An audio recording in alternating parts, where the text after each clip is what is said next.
शेतकरी मित्रांनो नमस्कार. शेतकरी मित्रांनो, या सोयाबीनला पेरणी करून आज 28 दिवस पूर्ण झालेले आहे. आपण जर बघितलं सगळा प्लॉट तर 2 ओळीतलं अंतर पूर्णपणे झाकून गेलेलं आहे.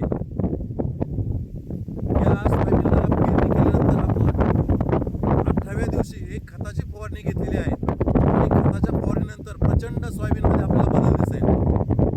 20 लिटर पाण्यामध्ये आपण खताची फवारणी कोणती घेतली ते मी तुम्हाला सांगतो. 20 लिटर पाण्यामध्ये कोरस एसपी आणि सूक्ष्म खत 90 मिली घेतले.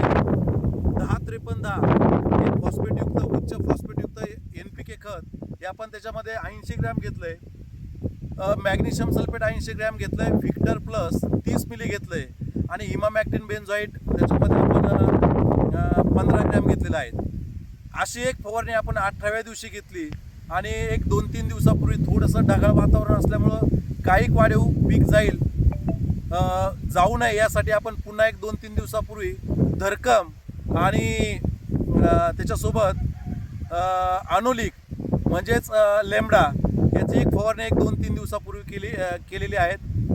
स्टीम बोरर असेल म्हणजे चक्री भुंगा असेल तो कंट्रोल राहण्यासाठी आणि पिकाची जास्त काही फवारणी होण्यासाठी ब्रँचिंग चांगलं डेव्हलप होण्यासाठी 2-3 दिवसापूर्वी आपण धरकम हे याला एक सेकंड स्प्रे घेतलेला आहे.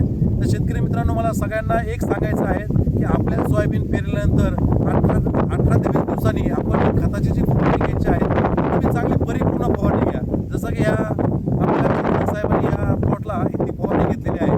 तर याच्यामध्ये तुम्ही पुन्हा एकदा मी सांगतो की SSP असेल 10-56 किंवा 10-53 असेल, मॅग्नेशियम सल्फेट असेल, इमामॅक्टिन बेन्झोएट असेल आणि व्हिक्टर असं मिक्स करून तुम्ही 18व्या 22व्या दिवशी सोयाबीन पेरल्यानंतर तुम्ही फवारणी करा. नक्कीच आपल्याला पानांमध्ये क्लोरोफिल जास्त दिसेल, पानं जाड रुंद हिरवीगार दिसतील, फुटवे आपल्याला चांगले निघलेले दिसतील, खोडाची जाडी चांगली दिसेल, पांढऱ्या मुळ्या चांगल्या डेव्हलप झालेल्या दिसेल आणि ग्रोथ पण चांगली झालेली दिसेल.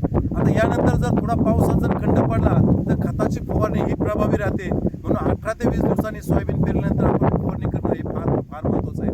आमचे हे कैलास जाधव चेअरमन आहेत, मोरोड इथले शेतकरी आहेत.